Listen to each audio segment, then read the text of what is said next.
We shall not cease from exploration, and the end of all our exploring will be to arrive where we started and know the place for the first time. Through the unknown remembered gate, when the last of Earth left to discover is that... So, kind of to start off, we met at a workshop in the Pittsburgh area about nonprofits and funding for those. And you said something interesting to someone that I was part of that conversation about whenever you first started photography, you were able to remember everyone's faces. And it got to a certain point where you were taking so many pictures that like you weren't able to catalog everyone anymore. And I found that really interesting because to base photography off of something is what makes a photographer a photographer. You know, there's people who focus on landscapes, there's people who focus on action. And I found it very interesting that you were so engrossed by the face in the photo. So how would you say that the face in photography, how do you work with that when you take photos? That's an interesting observation, and I appreciate that you recall that. I was saying that, you know, when I first started, I was able to recall that every single person that I photographed, I pretty much would remember them and the fact that I did it, and usually where it was and when. Eventually that became hundreds of thousands of images and many events, and so it just became hard to recall all of that. And I think actually you had mentioned that I took your picture. No, that was I think our friend who we were talking to, and that was the conversation where I picked that up. Okay, yeah. I thought maybe you were saying that as well. I can't recall. Thank you. Nevertheless, depending on the medium, in other words, the purpose of the photography session. So if I'm doing an event versus a model shoot versus a headshot, right? I'm kind of tailoring the work behind the scenes in my mind as to what it is that I'm focusing on. So the face isn't always the focal point, but in my mind, it kind of pertains more to like the professionalism of it, like being able to recognize the person. I have a background of business, and one of the things I know is that, you know, when I would see clientele in the community, not only did they appreciate that I would remember them, that I would recognize them, but also that I would have conversation with them that was tailored. And it wasn't doing it just to meet a requirement, but it actually showed sincerity. And so being able to have conversation that pertained to their family, or some event that's going on, or how was their trip, it mattered. And it also kind of allowed me to be a little bit different in the way that we provided those services, so that we stood out and people really appreciated the opportunity to work with us. I assume that, psychological human connection remains regardless of what kind of business it is. So that's probably just built into my practice in the way that I do work. And that is true in photography as it is in the other things I do. It isn't always possible, and usually there are reasons why. But I do try to pay attention, and of course that also pertains to the quality of work. So when you're paying attention to the details, you get a much better image, a much happier customer, a much wider smile on the picture, and it's genuine and it's real, and that's really what it comes down to. So when you are taking photographs, depending on the event, are you going for more like candid imagery or more staged? Like what are you looking for whenever you photograph your clientele? It's a good question. I really like things, as I kind of concluded there, to be genuine and real. None of my work has ever been edited, and people are often surprised by that, because it isn't that it has an appearance of being edited, but that the pictures are good enough that they would assume that they must be. Yeah, like they can't believe the fact that it could just be on its own that good. Yeah, and I just hear that a lot. Yeah, that's interesting. Yeah, I hear it a lot. And I have resources for that. If I have a client whom requires that for some reason, or desires it. But, truth be told, I don't like it to be edited. So if someone wants to edit their own photo, I'm fine with that. But I like my work to be as real as it can be.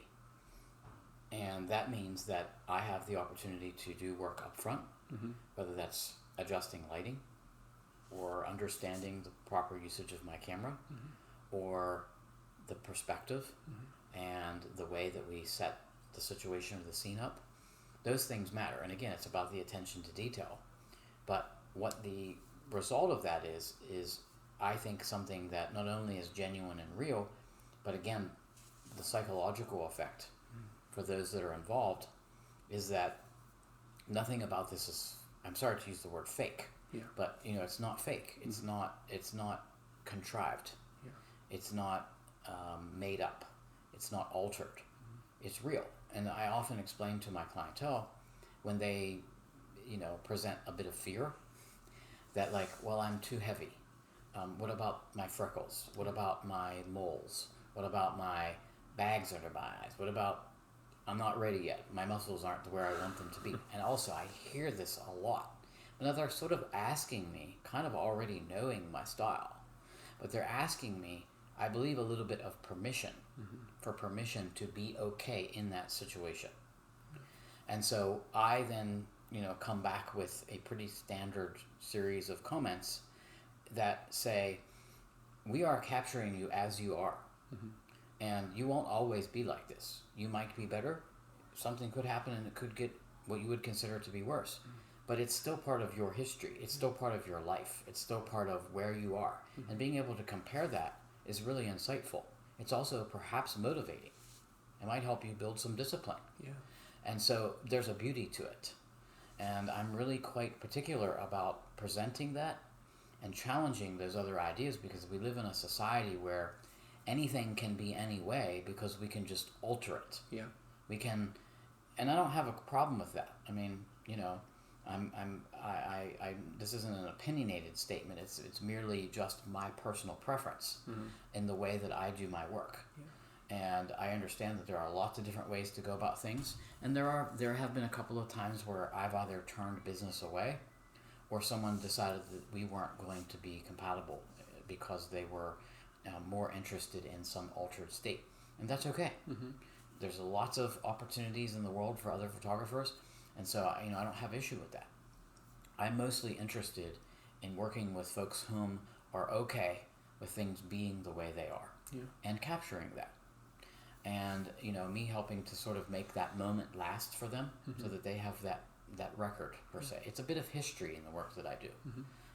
It's not just giving you a cool picture that you can use for your Facebook page or whatever, or your Instagram profile, or your maybe it's in professionalism, it's your LinkedIn, or just capturing your mom's 40th anniversary or whatever.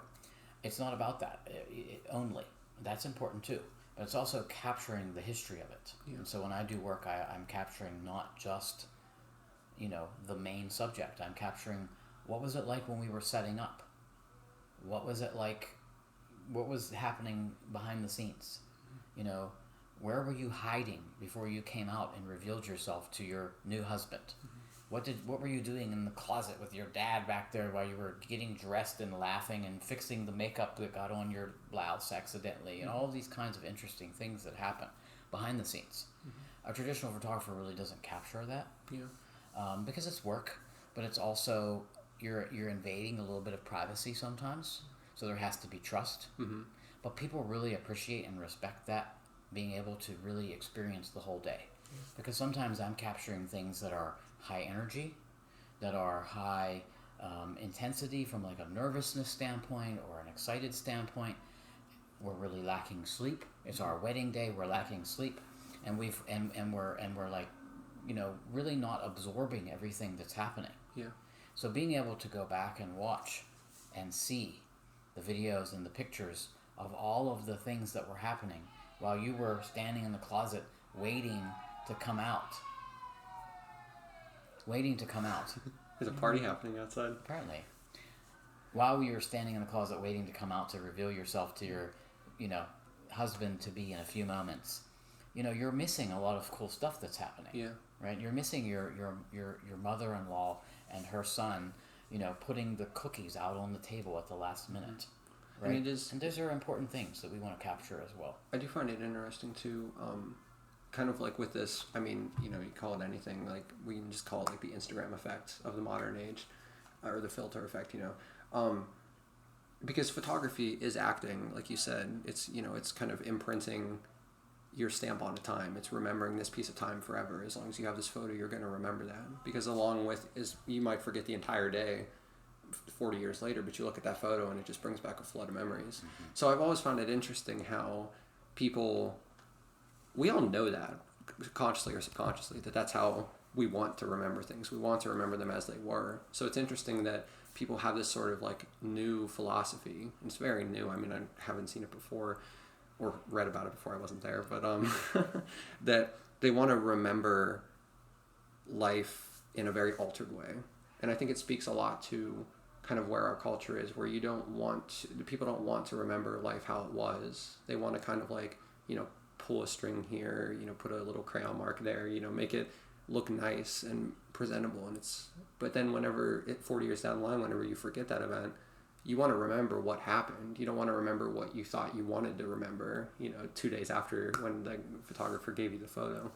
And I think our philosophies are very similar there. I mean, we talked about this beforehand, with you with photography and me with this podcast, where I feel the exact same about this podcast. We were talking about like what I do post-processing wise, and I mean, it consists of about 6 minutes of work where I just kind of take out any, like, you know, if there's a buzzing sound or something, I make the voices sound a little better with some EQ and compression, and then I just make sure that, you know, it starts well and it ends well, but I don't cut out anything in the middle, because I feel like for what my podcast, what I'm going for with it, I want everything in there. I don't want to like cut out the 30 seconds of time it might take someone to think of an answer, because that's 30 seconds of time that they were spent constructing their answer. So that's worth something.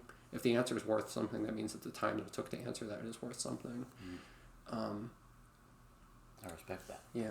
And to build, I mean, because you were talking too, it's building trust. You know, you don't just go and grab your camera and start just taking pictures of people. No one's going to trust you that way. The same with podcasts. You know, I don't just come in with my microphones, just start talking to them and expect them to want to give me good answers. And I mean, I think that's why press kind of, you read interviews and you're like, didn't I already read this interview like 12 times already? Because everyone just asks the same questions, because they don't really care about who the person is they're talking to. And so, I mean, you know, you and I, before this podcast started, we talked for almost an hour just about, you know, and it's all unrecorded. And that doesn't mean that it wasn't valuable. That was extremely valuable, because now I feel like I know you more, and you probably know me more because of that. And it's that, what goes into that is now going to positively affect what comes out of it. It's going to positively affect the podcast. And I didn't just show up and, you know, hit record and then talk and then leave. And because of that, you know, I would hope that the product turns out better. And I think that very much you feel the same way with photos, with photography. And videography. Where it's, and that's kind of what I meant when I said candid, where it's like you want to capture the moment as it is. You don't want to capture the moment in some staged, you know, produced after the fact sort of way. And so I do some of that type of work, like if we're doing a music video. And there's a time and place for everything. Planning things, and I do like things to be well thought out. Yeah. You know, if we're doing a model shoot or something, obviously, you know, we're making sure we're well, you know, rested and hydrated, and our clothes aren't wrinkled and things like that. But you know, if someone has a goofy face 1 minute because I made them laugh, and then there's the official picture for the comp card, I like both of those. And quite honestly, it's quite common for people to most prefer the picture that they weren't expecting that they would be getting a picture of whenever they laughed. Yeah, that would have been the one that they would have never suggested for you to take. And I can't tell them how to make that face. Yeah. But I think I appreciate what you were saying there, and I think that that's getting into a bit of philosophy, but as we did earlier. But it's interesting because, you know, there are a lot of complexities in the minutia, as I call it, in all of our lives. And, you know, so much of what we are presented does tend to be patternized and be similar in nature. And you just think about all of the possibilities of all of the things that happen in the course of a day all across this world. Yet we have it narrowed down to about 7 to 10 things. And you just know there's so much more. So much more that that actually also is important, whether that's in the individual life of someone, or whether that's in a community, or a society, a culture, you know, or a planet, and everything thereof. And so, you know, the camera, for me, serves as an opportunity to capture some of that, but also in possibly opening people's perspectives, changing hearts and minds if that's beneficial or valuable. And sometimes it might not always be for the better, but I think it probably is intended to be, at least from my perspective. And it is an opportunity for, you know, art to be, once again, the medium that challenges what we are sometimes taught to think. And so, you know, by spending the time with people in a charismatic way that gains the trust to share the rest of the story and the events that have happened, we then have the opportunity to not only reflect upon it ourselves based on the things that we might not have thought of, or things that we might have missed, as I mentioned in the example of the wedding, right? But similarly, others that see those outcomes, those pictures, those videos. And I don't dictate any of that. So one of the things that I also try to do in my work is provide as many different kinds of perspectives as possible, even just in something as simple as a shoot from the wedding, or Pride, which is where I met your friend. And so, you know, there are so many different angles, literally, but also figuratively, from so many different people whom are experiencing that, whether that's based on their lenses. Someone might be in a trans, you know, seat that day. Someone else might be a police officer who's watching us. Someone else might be, I'm on the back of the float dancing about, right? With hardly any clothes on. And, you know, imagine the endorphins that person has and all those people watching them. But does anyone ever capture the photo as part of the set while on the back of the float? Right? That's kind of hard to do, but it's an interesting perspective that is omitted from the history. And that's an interesting way that made me think. It's an interesting kind of way to look at events as this thing outside of our perspective. I mean, you know, getting a little philosophical, I guess. What something like photography, good photography, or something like good press, something like good questions that are being asked. As you said, there's maybe, you know, 7 to 10 things that you hear, like if we're talking about the news that are happening in the world. These are the breaking news. This is what's the most important. This is what you need to focus on. This is how you need to, you know, live your day now with the knowledge of just what we're going to give you. There's 7 to 10 that you might get, but the world is, you know, 7 to 10 billion people, and all of those people are living a day. You know, they woke up in the day, and this day is different than anybody else's. Even if, you know, 400 of them are going to go to a Pride festival, which you might go and photograph. They're all going to the same event. They're all going to experience roughly the same thing, but that's still 400 different perspectives. So, I mean, I feel like the way from my own, you know, if someone were to ask me, how would you want to represent this? I don't know how you would make it plausible, but I mean, asking 400 different people who went there, if that was the pure scope of the participants, ask each person what, you know, get every person's perspective on it. And so from that side, from that light, photography is a perfect way to express that medium, because you can stand on the float with the person and take their picture, or take a picture from their perspective, or you could stand beside the police officer and take a photo from his perspective. And I think what I'm trying to kind of get at here is that this event can be witnessed by tens of people, hundreds of people, and they're all seeing it differently, and each one of their sights of it is going to slightly mold that event into something different. So if you only get 7, you know, people's opinions on the world event, on the world stage, you're only going to know the world from 7 people's opinions, especially, and it gets worse whenever those are biased opinions and clearly biased.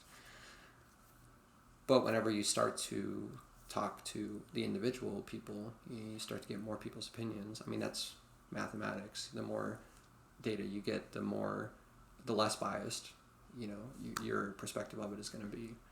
And I mean, so that very much, I feel like, is art's place, you know, in the sphere of all of that. I mean, there was, I don't remember his name, the artist from the 19th century who painted the same hay bale 23 times throughout the day. Do you know who I'm talking about?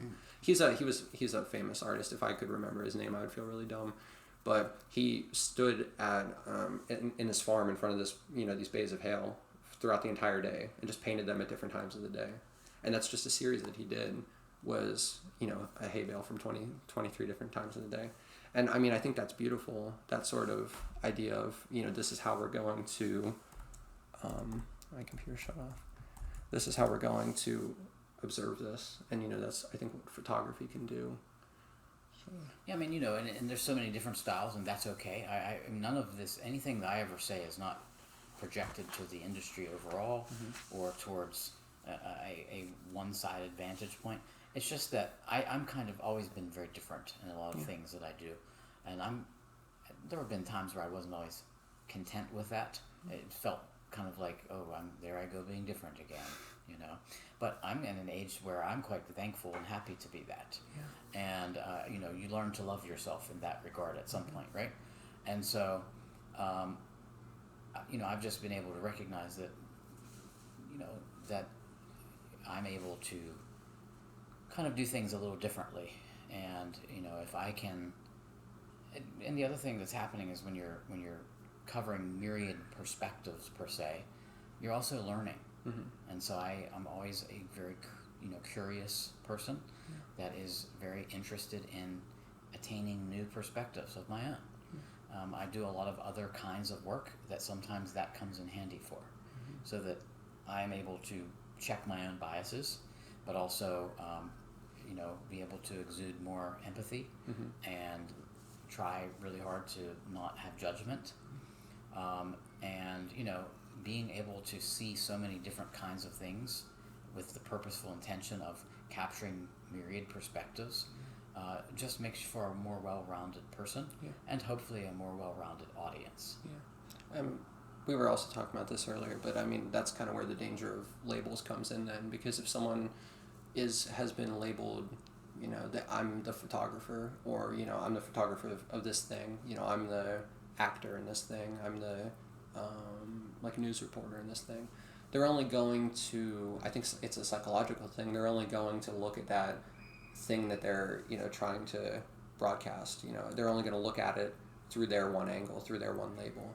And so, the danger of doing that is that people feel like they're only one thing. And when you feel like you're only one thing, you lose the breadth of, humanity that can be experienced through one person. But to each their own. Yeah, to each their own. Yeah. I mean, But there's no doubt that art can challenge. Yeah. And perhaps one of the best mediums to challenge perspectives, vantage points, and arguably, sometimes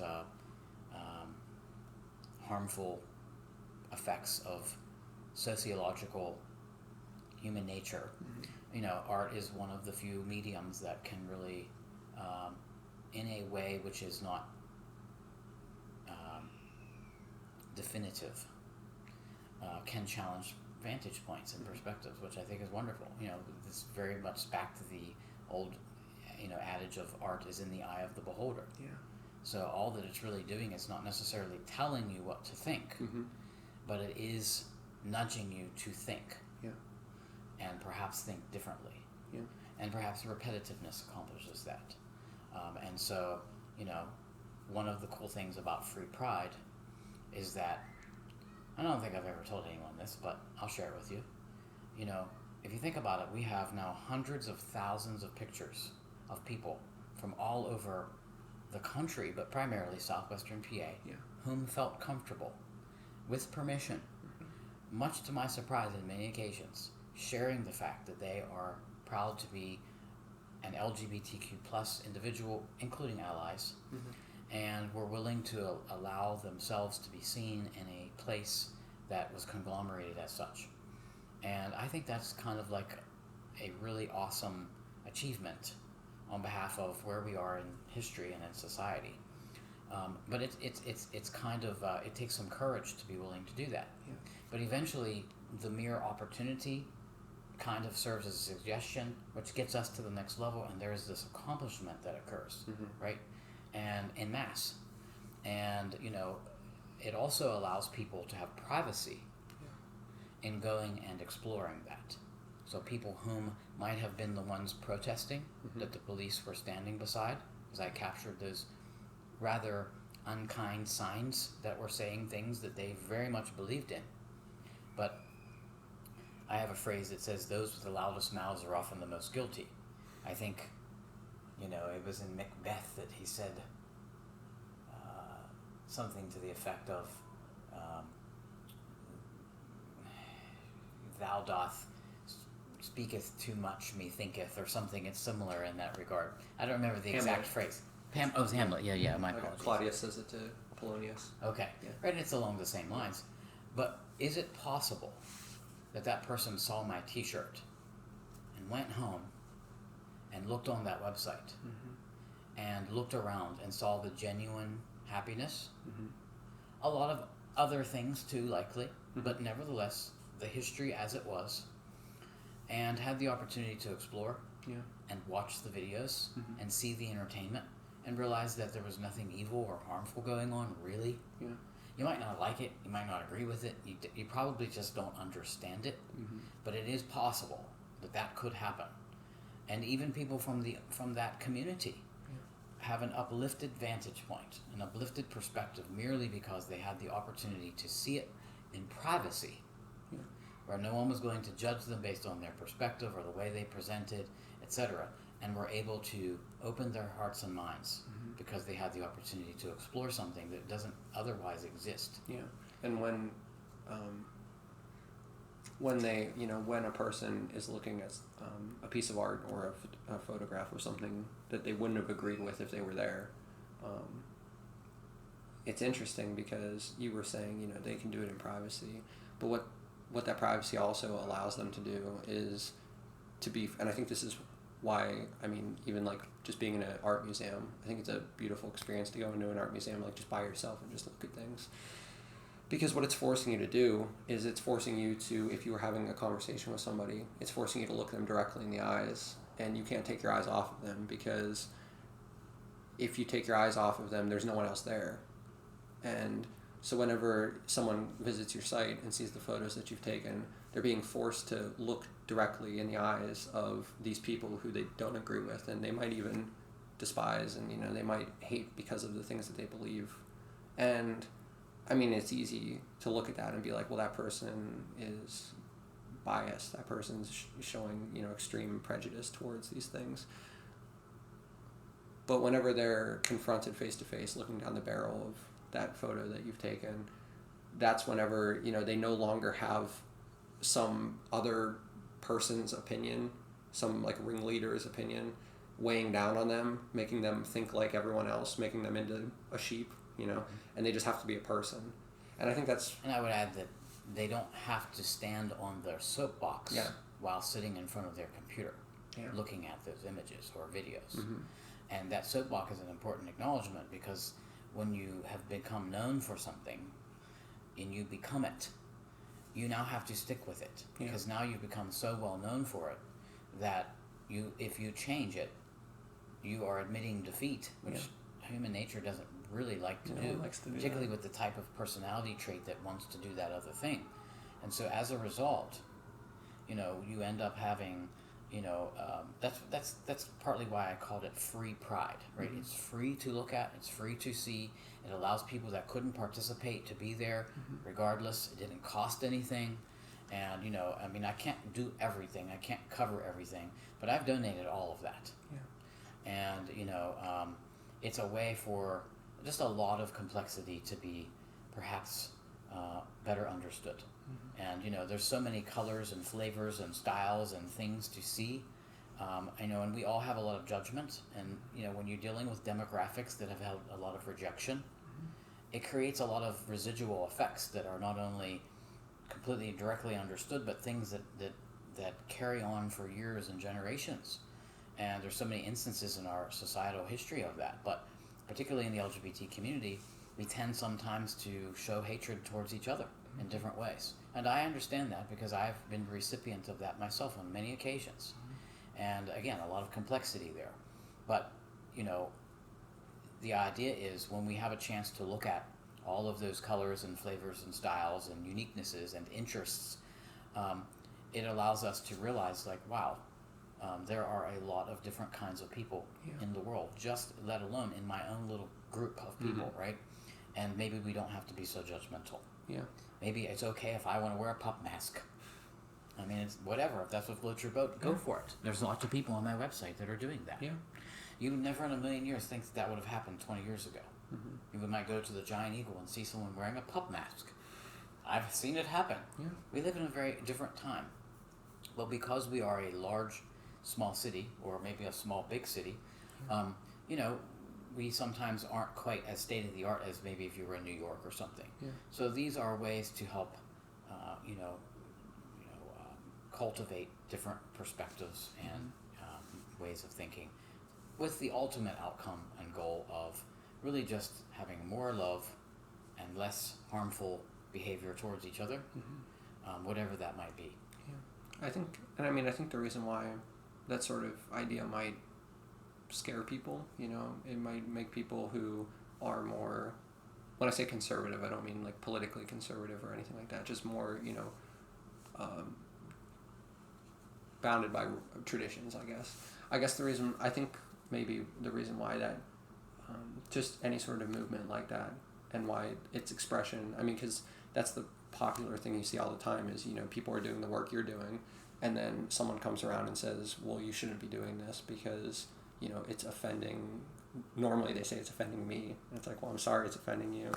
I'm just sharing my own experience, and I think the reason why it scares people, I mean, is because I don't think humans were meant to live in a world with 7 billion other humans. I don't think anything, I mean, and you see that in our society. So the way we have structured society for thousands of years definitely was never meant to hold this many people. I mean, it's like breaking under the weight of it, and you can tell. And I think, though, that can be solved by, I mean, just common empathy, just common love for someone. And common love for someone isn't, you have to agree with them. You don't even have to like them necessarily. But it's just looking at them and seeing, hey, they're a human too. And so I think the reason why that scares people is because people aren't meant to live in this world where there's so many people. So they do these things where it's, you know, massing thousands of people into one group, where they can look at, you know, they can, like, say the LGBT community, they can look at one LGBT person and be like, well, you're just the same as every other LGBT person. And psychologically, sociologically, it makes it easier for them to compartmentalize that. And so what scares them about art is that you're forced to see the fact that there's actually billions of different people with billions of different lives, and no one has lived remotely the same life. I mean, I'm a pretty, I guess, like, general category of person. Like, I don't have any really, like, special labels about me, but I've lived a completely different life than anybody else in my labels, you know.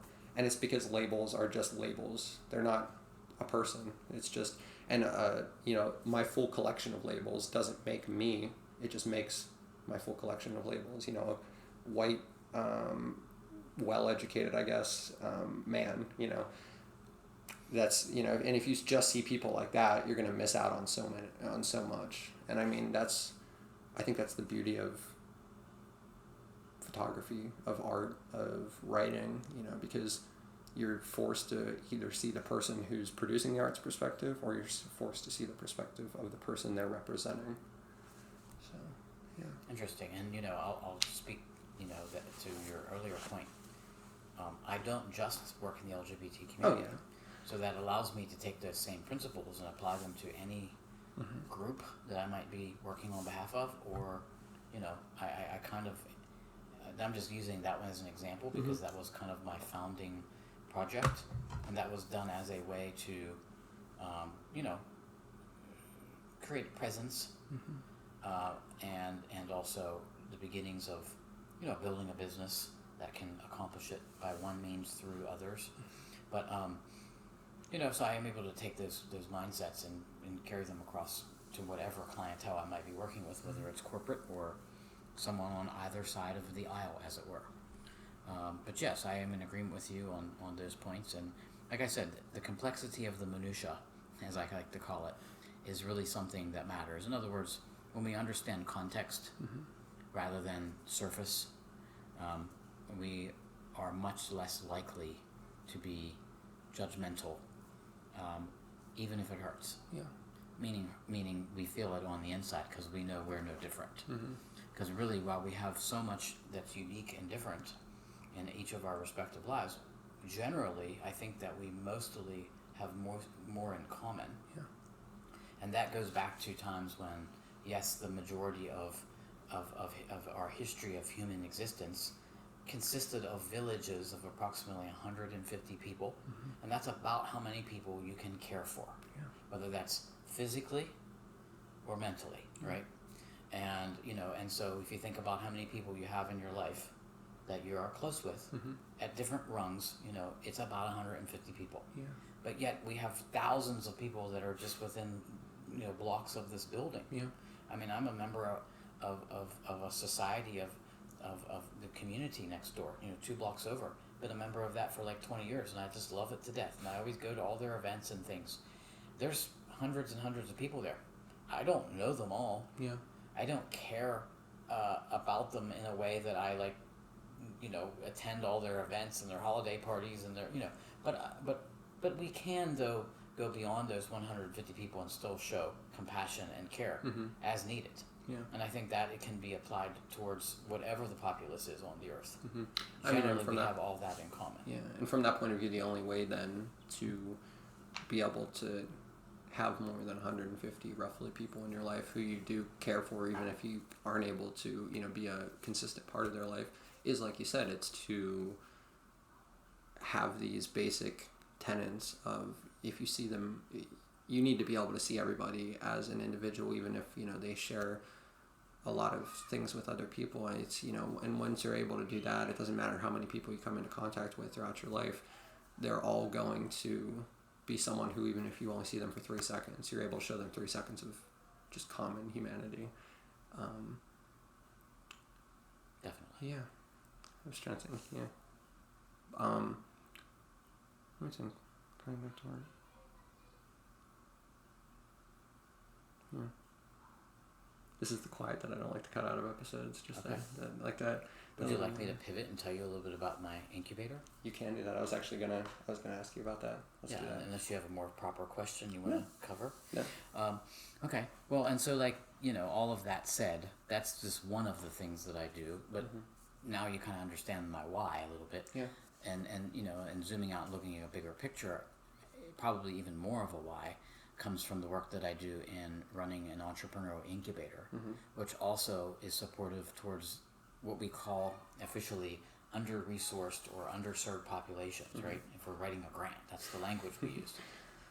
People whom have been rejected because of all of that complex sociological crap that we were generally speaking of. Right, wrong, good or bad, like or dislike. Those are the way things work in societies and have for hundreds and hundreds and thousands of years, right? So with that said, there always are certain demographics whom are rejected, whom are shunned, whom are, kind of at the bottom of the totem pole. As a way of maintaining power, we have to be taught to hate each other and be pitted against each other. So you're always going to have those people that are kind of at the lower levels of that. And so for, quite a few years in recent history, that would consist of, let's just name them off, right? We've got, lately it's immigrants, right? But in my particular category, I'm dealing with the LGBTQ plus community, and we're dealing with the formerly incarcerated community, right? Those labels. I belong to both of those. And, those are complex stories in and of themselves, but generally speaking, I have witnessed the immense level of talent and passion and ambition and creativity in both of those groups. But because we are willing to throw them away, per se, right, we don't give them the opportunities. And so they are indeed under-resourced. And it is much harder to get a loan if you've been labeled as a felon. It's much harder to get help in some incubator because you're sashaying away as you walk in with your handbag and your high heels, but you have a masculine look to you.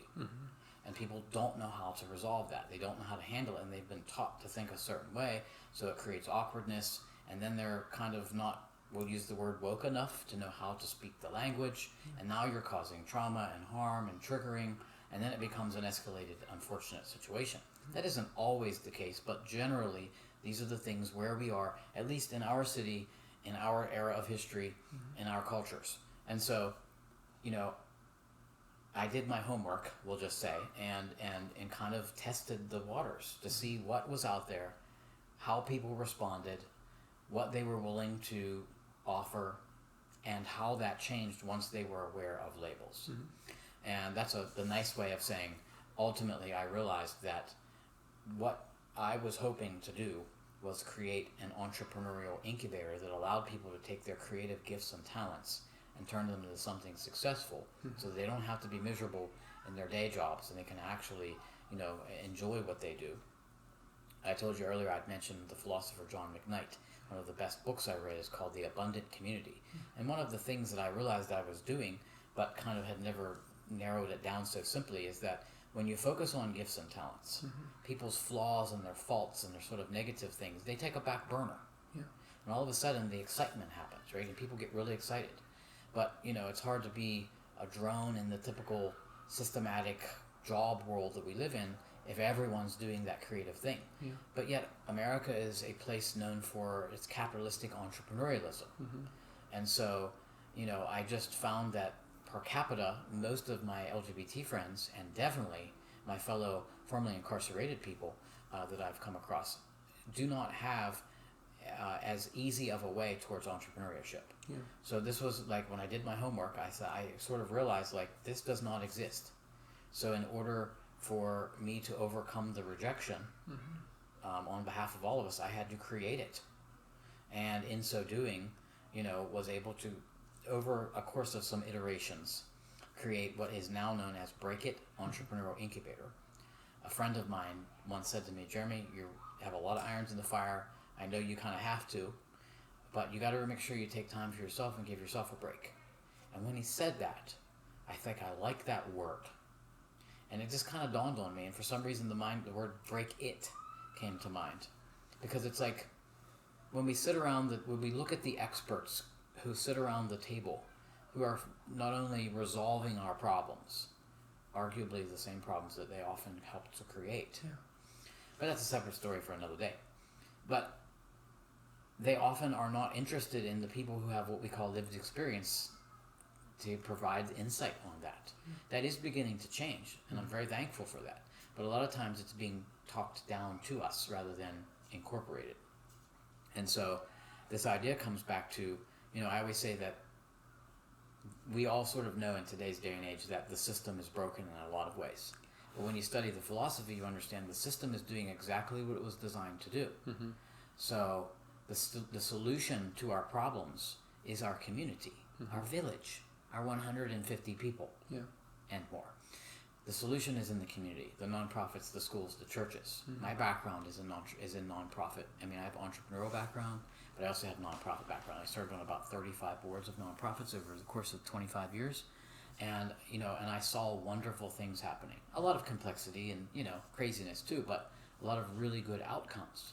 Often more so than what was happening in the systematic approaches, whether that was medical or educational or incarceration systems. And so those tended to be more harmful. So I thought, well, can we take the opportunity to create an entrepreneurial incubator and allow people to focus on their gifts and their talents, because it shows that allows people's problems and their flaws and their faults, which the system wants to remind you of, to take a back burner. And actually give people a chance to correct indirectly some of the problems that they have, whether it's with addiction or substance abuse or, pick all of the ills of society.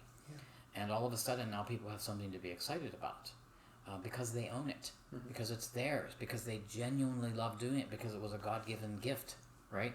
It's a talent. And so that just makes it so much more enjoyable for whatever reason. It's just a fundamental truth of human nature for some reason that generally is true. And so this was an opportunity to take my existing savvy and knowledge and sort of collective wisdom of all of my years in business and my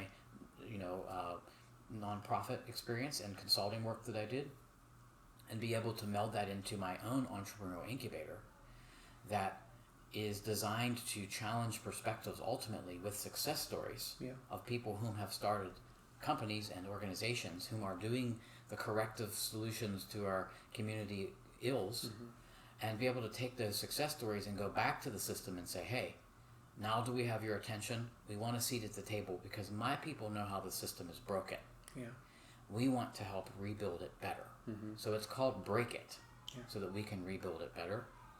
And sometimes you have to break something down all the way before you can rebuild it properly. But Break It actually stands for Break Institutional Trauma. Because as I said, the solution has never been in the system, even though it's presented to us as such. And even though really to the credit of those whom are of it, don't really even realize that sometimes that they are, indirectly causing the harm. And so we can't be evil with them. They're people too. They have jobs, they have careers, they have families that they have to, work their way up the ladder. But, fortunately there is some change in that regard, and beginning some things are happening. But it's also because we, on the other side, have spoken up and are asked to be represented, and we're beginning to have a seat at the table. And some change is happening.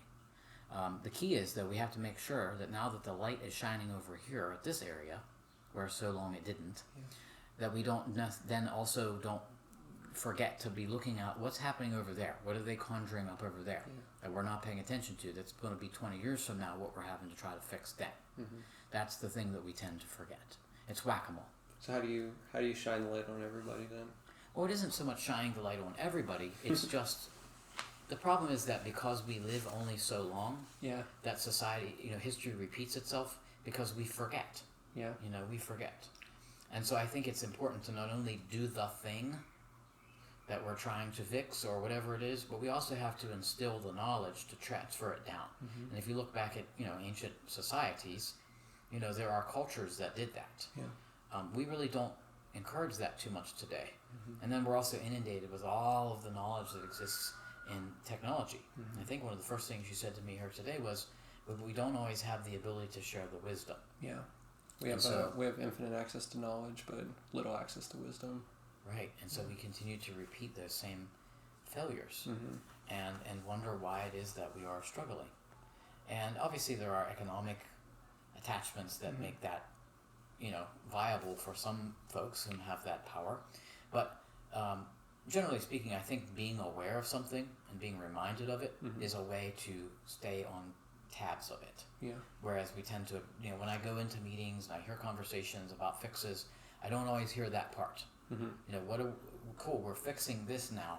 Thank the Lord that we finally have a solution to these problems, that we're letting people sit at the table. Cool. But what problems aren't we addressing that we might be creating?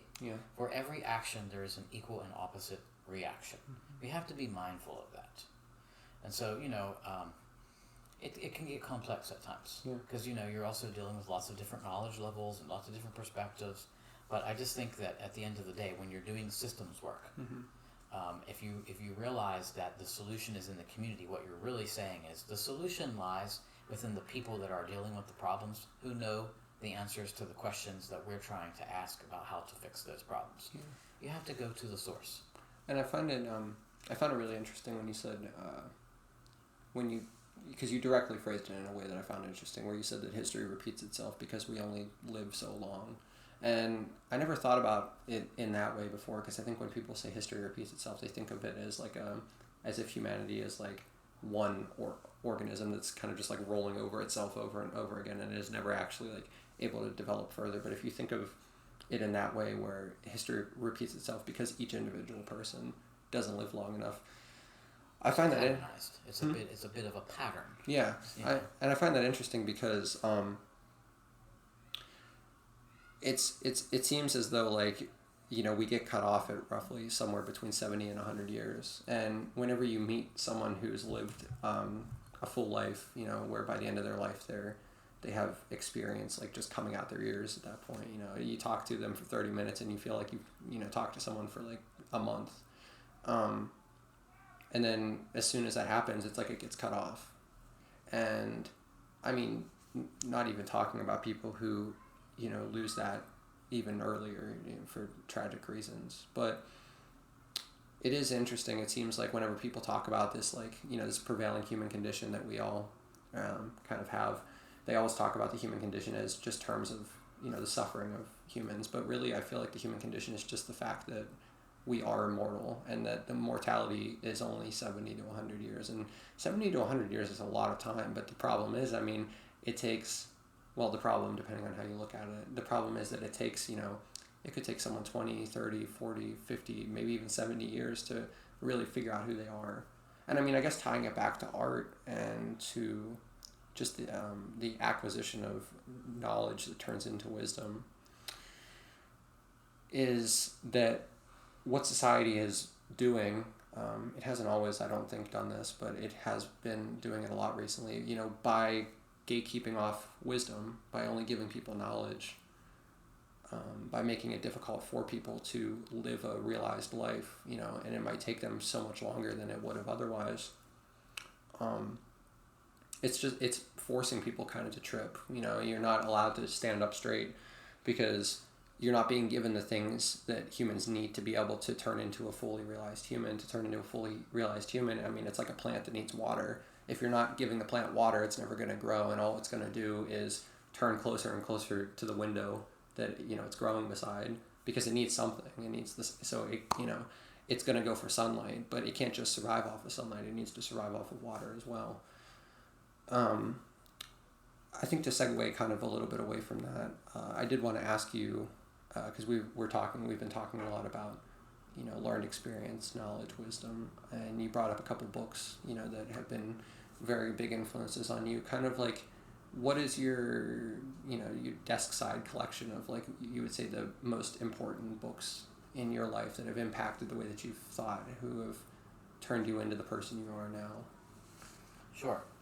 Before we do that, could I address a couple other points that you made there? I just thought that meant worth mentioning. We were talking about the patterns of humanity, as it were. Yeah. There is a great resource that I think is really interesting, and it comes from the financial sector, but Ray Dalio has created something called the Changing World Order that does a really great job of having a team with all of the resources to study the cultures and the history of the world, essentially, as it relates to humans, and the patterns thereof of how societies come and go, and the patterns of that. And I think that some of the lessons from that work can also be applied to the things we're talking about today. So that's a really interesting, kind of like a book resource, but in this case an online one. And then, censorship is something that is concerning, no doubt, because of what we're speaking of, but it is nice that we're in an era of history where we have the opportunity to take sort of matters into our own hands. And while certain platforms are, playing the political games that go on around censorship for whatever agendas, there are others whom do not. I tend to like Patreon. That's a Have good you ever platform. heard the CEO and the founder of that speak? It's really interesting. He really is progressive in that regard. And so maybe, and I just think it brings it back full circle. It's like why the work that we're doing is important, because again, in history, we now are in an era when, who knows, it'll get lost in the millions of possibilities of archival, video and audio, but still, at least we can archive that in a way which is, much more, I would say, accessible than just reading, or at least maybe even arguably more interesting to some, at least in our society as it stands today. So that's partly why this work is so important, right? Whether it's the camera and the video, or whether it's the audio on a podcast, and I respect that. As it relates to books, there are so many worth mentioning, but I would say that, as I mentioned, John McClain's The Abundant Community kind of helps to explain the big picture and the why and how we got here, I really loved going back 10,000 years and really looking at a much bigger picture of how we as humans got here in the book Ishmael, which is really interesting. Viktor Frankl's Man's Search for Meaning is really quite wonderful as it relates to the Nazi internment camps and his realization that survival kind of comes down to attitude, which isn't always nurture or nature. It isn't necessarily something that can be decided upon. It just kind of is. But it definitely was a factor in how people survived, or if they did. And I think that's analogous to a lot of things in life. And then from a standpoint of, the criminal justice system, I had the privilege of meeting Michelle Alexander, who wrote the New Jim Crow, which really helped me to understand racism, quite honestly, the caste system, how human nature has, in history, utilized that methodology in maintaining power, and again, encouraging, and then you connect those dots of that sociological and philosophical side with what actually was happening historically, and you begin to realize, like, oh, I'm part of that. I'm suffering those consequences, and meanwhile, that is not what we're being taught, and that is not why people are hating me. And so, those are important epiphanies. And I really like Simon Sinek. I love Leaders Eat Last, because I think it's very a good encapsulation of the best ways to lead people when you are in a position of leadership or power, and recognizing that when you keep your people happy, everything else falls into place, generally speaking. I also really enjoy philosophy, and so there are myriad philosophers I could speak of, but so any of the ones that that are kind of explaining the really the detailed versions of kind of how we got where we are, but also why people behave the way that they do. And it just allows you to see another perspective. And again, always being curious, that's kind of the area of interest for me. Those are the ones that come to mind off the top of my head. I would say there are probably a few others worth mentioning, but those are by far some of the most prolific. I also really enjoyed, I'll mention another one, and that was reading Malcolm X's Autobiography, because he spent quite a lot of years in prison. I believe 10, if I recall. And and watching his transition and the way that he morphed in his perspectives of things, and just seeing the differences of his style versus MLK style, and understanding the advantages and disadvantages of each of them, because I think each of us have the potential to behave very similarly to each of how they behaved. And so it's nice to compare them so that we can recognize there are times where you have to be bold and I don't know if violent is the word, but you have to really get the attention of someone in order to You have to put your foot speak down. truth. And there are times where diplomacy is really the priority and really will get you more in what you're trying to accomplish. And I mean, that's why all the successful cultures on a macro scale, all the successful cultures throughout history they've had diplomats and they've had generals. I mean, because you can't just be a culture that does one or the other. You have to, and therefore you can't be a person that just does one or the other. But it's knowing how to balance it so you don't turn into someone who is conducting wars at every stop, but you're also not turning into someone who lets wars come to your door at every stop because you're not able to stand up for yourself. And it's that balance of the two. Yes. And I've always enjoyed Malcolm Gladwell. Some of his work is interesting. And then I enjoy Adam Grant's Originals, because it kind of explained it validated some things for me and how my mind works. And so, there's so many things that I enjoy from a topic standpoint, from philosophy to psychology to sociology to history, and even things like quantum physics. Some of the really cool, freaky things that I personally have experienced that don't really make sense, but we're beginning to scratch the surface and having some understanding of some of those things. And 10% Happier was a great book by Dan. What's the gentleman that works for ABC News? Can't think of his last name at the moment. Sure. But he wrote 10% Happier, which really studied all of the forms of religion and spirituality, and from gurus to yoga to Buddhism, and really was able to dive in and kind of study and understand the differences and what was good and what was bad, and be able to realize that generally they're all about the same thing, and that when you practice them, you're not going to fix all of the ills of the world for yourself or anyone else, but you tend to be about 10% happier. And sometimes that's all you need. And so I appreciated that in validating, the upbringing of religion that I experienced versus what always made sense to me was more of just a spiritual connection and appreciation for things as they are.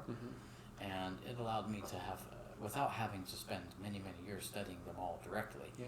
allowing him to do that work for me and be able to,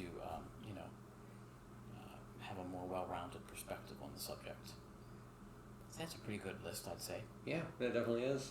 You fit a desk size amount of books on there. Okay. So. It's our little tiny desk series version here. We just need some music now. NPR Tiny Desk. That is not my talent. Music, I mean, I can sing, but you don't want me to do any of the other stuff. Instrumentation, my brain does not. I'm the opposite. I cannot sing, but I play bass and drums, nice. so I cannot sing. But I have my own list of books, but maybe that'll be for a later day. Well, I'd like you to come on to the podcast we're working on behalf of the incubator at some point, and perhaps you can share your list then. Yeah, I'll share my tiny desk. I like it. So just to start closing off, I asked a variant of this question to all my guests who I have on the show, because with the focus that I'm trying to cultivate of small businesses, artists, all those departments, what I'm really interested in, because it's a belief that I feel very strongly about in my own life and just observing other people's lives, is that your, mine, anyone's creative output, that they produce, whatever that creativity is, because art can be anything, that your creative output into the world is going to come back and affect you as much as you can affect it, in all the positive ways and all the negative ways.